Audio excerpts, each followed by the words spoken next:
Friends, അപ്പോൾ ഇന്നത്തെ work എന്ന് പറഞ്ഞാൽ ചെറിയൊരു പ്ലംബിംഗ് ആണ് കേട്ടോ. അപ്പോൾ ഇവിടെ നമ്മൾ സാധാ യൂറോപ്യൻ ക്ലോസറ്റ് വയ്ക്കുന്നത് കേട്ടോ. അപ്പോൾ അതിനുള്ള പൈപ്പാണ് ഇട്ടിരിക്കുന്നത്, ഒരു 45 എൽബോ. അതേപോലെ ഇവിടെ ഒരു വാഷിംഗ് മെഷീൻ്റെ പോയിൻറ്റും അതുപോലെ വാഷ് ബേസിൻ്റെ പോയിൻ്റ് ഉണ്ട് കേട്ടോ. അതൊക്കെ പുറത്താണുള്ളത്. അപ്പോൾ അത് നമ്മൾ ലിങ്ക് ചെയ്തിരിക്കുന്നതിൻ്റെ ഉള്ളിൽ കൂടെയാണ് കേട്ടോ. ഇവിടെ നമ്മൾ പ്ലംബിങ്ങിനുള്ള ലൈനും കാര്യങ്ങളൊക്കെ കട്ട് ചെയ്തിട്ടുണ്ട്. ഒരു ഷവർ, ഒരു ഹോട്ട് വാട്ടർ, ഒരു കോൾഡ് വാട്ടർ, അങ്ങനെ ഹെൽത്ത് വാസറ്റും കാര്യങ്ങളൊക്കെ സെറ്റ് ചെയ്താണ്. ഇവിടെ വാഷ് ബേസിനും വാഷിംഗ് മെഷീനും വയ്ക്കാനുള്ള പോയിൻ്റ് നമ്മൾ ഓപ്പോസിറ്റ് ഇട്ടിട്ടുണ്ട്. നമ്മൾ പൈപ്പും കാര്യങ്ങളൊക്കെ കഴിഞ്ഞു കേട്ടോ.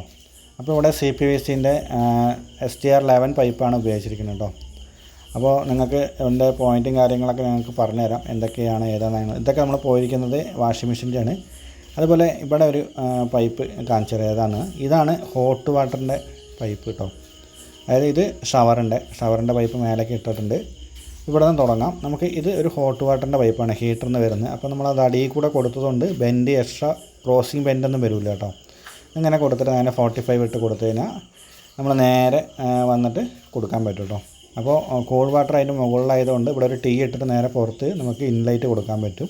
അതുപോലെ നമ്മൾ പോയിൻറ്റും കാര്യങ്ങളൊക്കെ നമ്മൾ സിമെൻറ്റ് ഇട്ട് പാക്ക് ചെയ്തിട്ടുണ്ട് കേട്ടോ. അപ്പോൾ ഈ വർക്ക് എങ്ങനെയുണ്ടെന്നുള്ളത് ഒന്ന് കമൻറ്റ് ചെയ്തേക്കാം. Thank you.